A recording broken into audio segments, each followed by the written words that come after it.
Hi మామ, నమస్తే అందరికీ. సో ఈ రోజు మనం పీతల కర్రీ ఎలా చేయాలో చూద్దాం రండి. ఒక మిక్సీ గిన్నెలోకి మొత్తం ఆనియన్స్ అన్ని కట్ చేసుకొని వేసుకున్నాం. దాని తర్వాత వెల్లుల్లి, అల్లం, టమాటా కూడా మొత్తాన్ని కట్ చేసుకొని వేసుకోవాలి.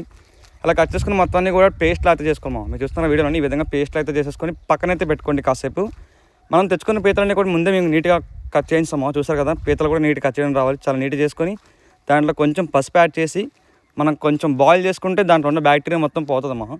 ఇలా బాయిల్ చేసుకున్న వెంటనే మేము వాటర్ అయితే రిమూవ్ చేస్తాం. పీతలన్నీ కూడా నీట్గా బాయిల్ అయ్యి నీట్గా బ్యాక్టీరియా మొత్తం పోతుంది. ఇలా పక్కన పెట్టుకున్నాం. ఒక కళాయిలో కొంచెం మనం నూనె వేసుకొని దాంట్లో ఫస్ట్ స్టార్టింగ్ పచ్చిమిర్చి వేయాలి. మీకు ఎన్ని వేస్తాను వేసుకోండి. దాని తర్వాత మనం ఇందాక పేస్ట్ చేసుకున్న పేస్ట్ మొత్తం ఇందులో వేసేసేయండి. దాని తర్వాత మనం కొంచెం సాల్ట్ అయితే వేసుకోవాలి. సాల్ట్ మీరు చెక్ చేసుకోండి, మీరు తెచ్చుకున్న పీతలు పెట్టి ఉంటుంది ఏదైనా సరే. అండ్ దాని తర్వాత కారం కూడా యాడ్ చేసుకున్నాం మేము. ఈ రెండు అయిపోయిన తర్వాత కొంచెం మీ దగ్గర ఉంటే గరం మసాలా యాడ్ చేసుకున్నాము. గరం మసాలా వేసుకుంటే టేస్ట్ కూడా చాలా బాగా వస్తుంది. ఇలా మొత్తం గ్రేవీలో దగ్గరికి అయినంత వరకు మనం ఉంచుకోవాలమా. దాని తర్వాత మనం ఇందులో పక్కన పెట్టుకున్న పీతలన్నీ ఇందులో మిక్స్ చేసుకోవాలమా. మొత్తం అన్నీ కూడా నీట్గా కలుపుకోవాలి. ప్రతి పీతకి నీట్గా మసాలా పట్టేటట్టు మొత్తం అన్నీ కలుపుకోవాలి. సో ఇలా మొత్తం కలిపేసుకొని లాస్ట్లో కొంచెం వాటర్ అయితే యాడ్ చేసుకోండి. జ్యూసీలా వస్తుంది, మీకు చాలా బాగుంటుంది టేస్ట్. కొంచెం వాటర్ చేసుకున్న తర్వాత మనం తెలిసిందే కదా, దించుకునే ముందు ఒక 5 minutes ముందు కొత్తిమీర వేసుకున్నారు అనుకోండి, నెక్స్ట్ లెవెల్లో ఉంటుంది. ఫస్ట్ టైం తింటున్నాను నేను, మరి ఎలా ఉంటుందో చూడాలి.